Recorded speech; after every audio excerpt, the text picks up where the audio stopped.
This is a continuation of my last lesson on partial fractions decomposition. So from the last lesson, I spoke about case 1. This is the case when our rational function has a denominator that is a product of distinct non-repeating linear factors. So the distinct linear factors there have to do with the factoring of your function in the denominator. And if these are the distinct linear factors of d of x, okay, then we can write your rational function as a sum of partial fractions.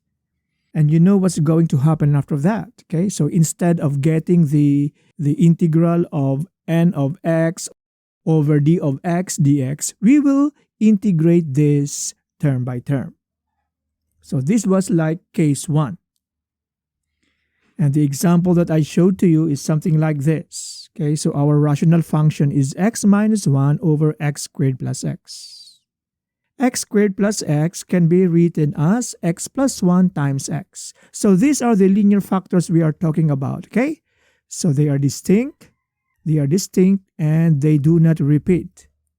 And so we will just follow this, okay? We will write this. Okay, so this is what we did. We were able to write this as 2 over x plus 1 minus 1 over x. So here, a is, or a sub 1 is 2, and then a sub 2 here, the constant, is equal to negative 1.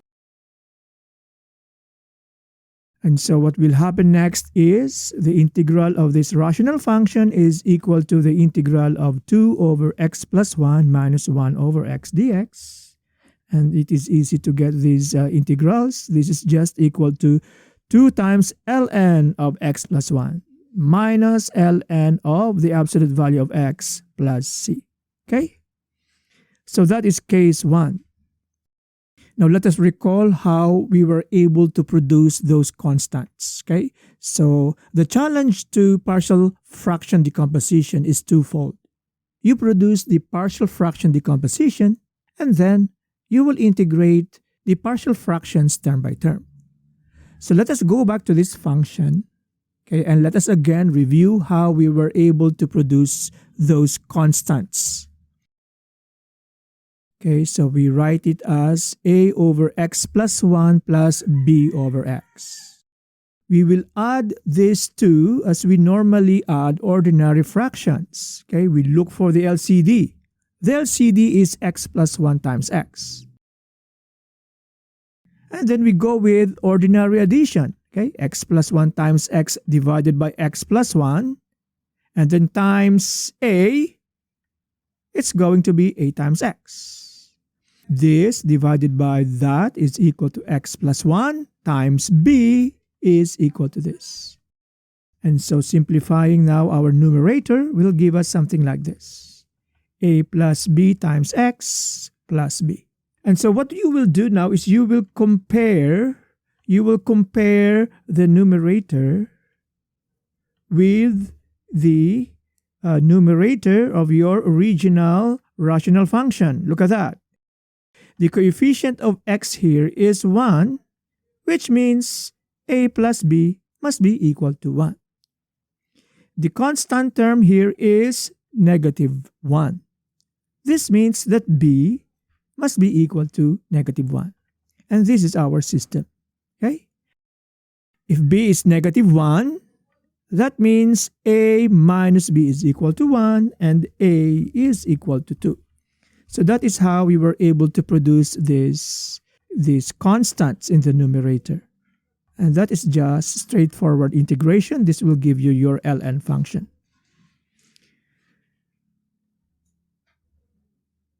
Now, before I go to case 2, this is the case of repeated linear factors. The linear factors we speak about here are the linear factors of your function in the denominator. Okay? Now, before we begin, or before I show you how this is done, I wish to prepare you for what's going to happen. This is long distance triathlon racing.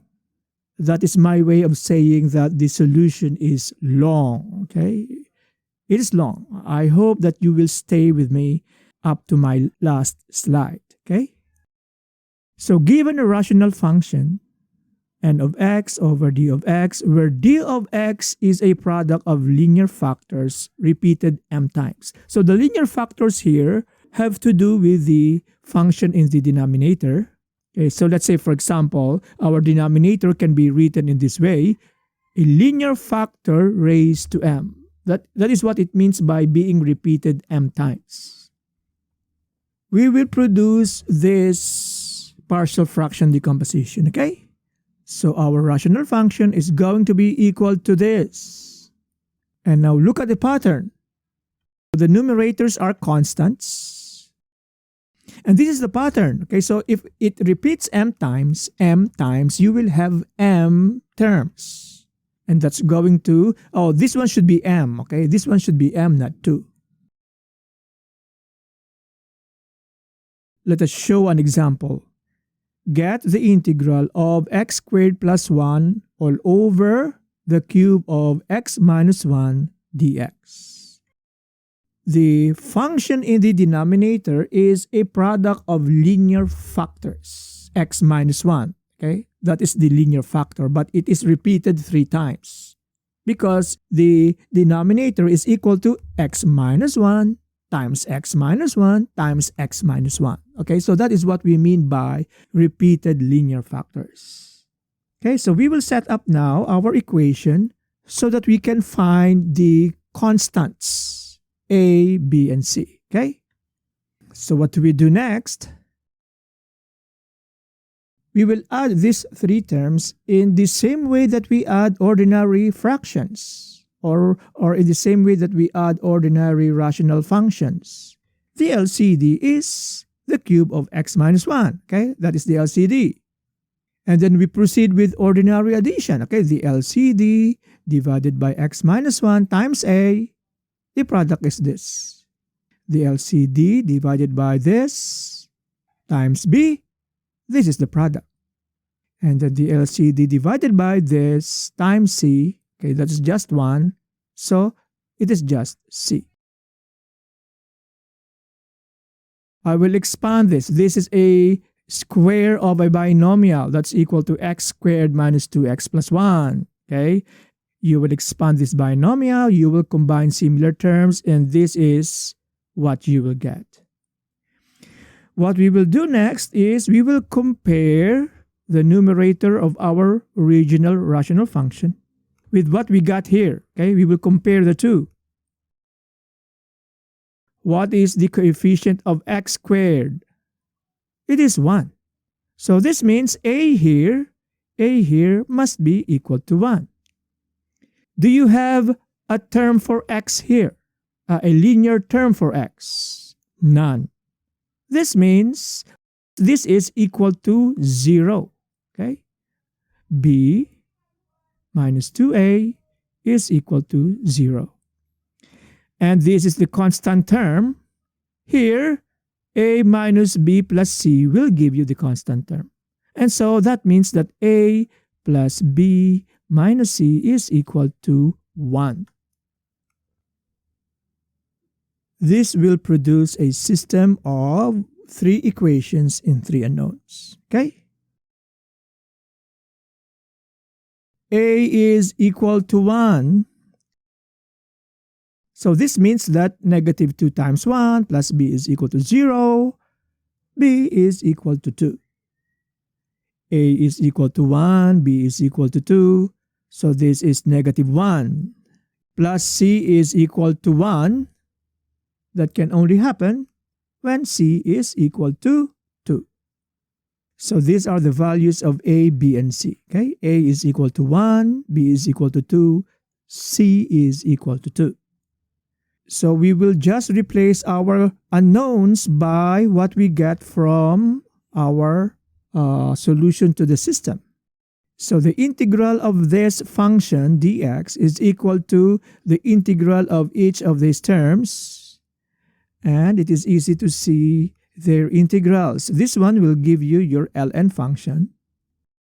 For the second term, you will use power rule. Okay, you will use power rule. It's equal to minus 2 over x minus 1. You will also use here your power rule, and it's going to be equal to negative 1 over the square of x minus 1 plus c. Let's do one more example. This one. Okay, so the integral of x squared minus x plus 2 all over x plus 2 times the square of x minus 1. This is your denominator. This is your d of x, and fortunately, we are already shown its factoring. That is its factoring. And it is composed of one unique non-repeating linear factor and one repeating linear factor. And so this will combine the techniques of case 1 and case 2. We will write our rational function in this way. It's equal to a over x plus 2. Okay, that is for case 1. And this one is for case 2. b over x minus 1 plus c over the square of x minus 1. Just like what I told you, the solution to this example is going to be long. And I hope that after listening to me after 2 months, I hope that some of my stamina and endurance had rubbed into you. I'm hoping and I'm expecting that by now you have some measure of stamina with you when it comes to listening and watching the solution. We will combine these 3 terms in the same way that we add fractions. We look for the LCD, and the LCD is just this one, okay? X plus 2 times x minus 1 squared. We proceed with ordinary addition, okay? This divided by x plus 2, and then times a. This divided by x minus 1, and then times b. This divided by x minus 1 squared is equal to x plus 2, and then you will multiply it to c. Now we will compare now the numerators. This is your original rational function. Okay, that is the numerator, x squared minus x plus 2. And this entire expression here should be equivalent to this one, x squared minus x plus 2. Now, we will solve for a, b, and c. What are the values of a, b, and c? I will do this not through the system of equations thing. Okay, so the examples that I had shown to you, we were able to find the values of your unknowns by solving a system of equations. But this time, I will do it differently. I will look for a value of x so that it's going to help us compute for the values of a, b, and c. Let's say, for example, x is equal to 1. I chose 1 because when x is 1, this will vanish. All of that will turn into 0. The same with this. And so we shall be left only with c.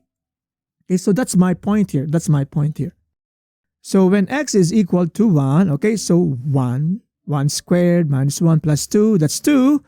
All of these 2 terms will vanish, and what is left with me is this one. 1 plus 2 is 3. And so that is 3c. Okay? So 2 is equal to 3c, which implies that c is equal to 2 over 3. We are done with c. We already have a value for c. When x is equal to negative 2, okay, so that is my choice for x, so that this will vanish. This is 0. Negative 2 plus 2 is 0. This will also vanish. And so I will be left with this. Okay, so when x is negative 2, 4 minus negative 2, that's 6, plus 2, that's 8. And so 8 is equal to, okay, negative 2 minus 1 is negative 3. And so that's going to be 8 is equal to 9 times a, which means that a is equal to 8 over 9. We already have c. We already have a.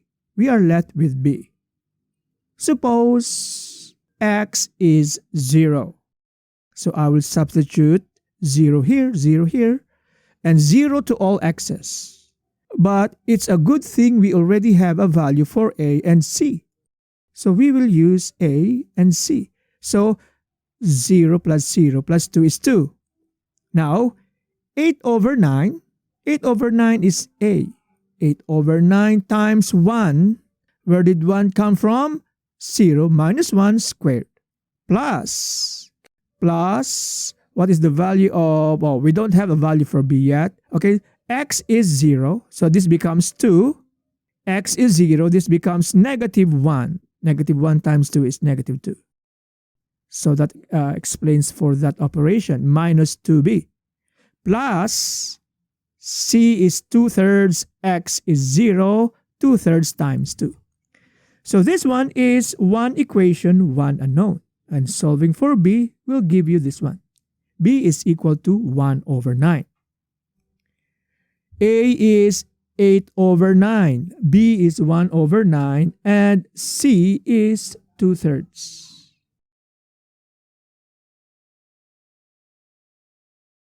So this is our original setup. We shall get the integral by partial fraction decomposition. And we were able to get now the values of a, b, and c. And so we will just integrate this term by term. This one will give you the ln function. This one will give you the ln function. You will use the power rule for this term. And so it's equal to this.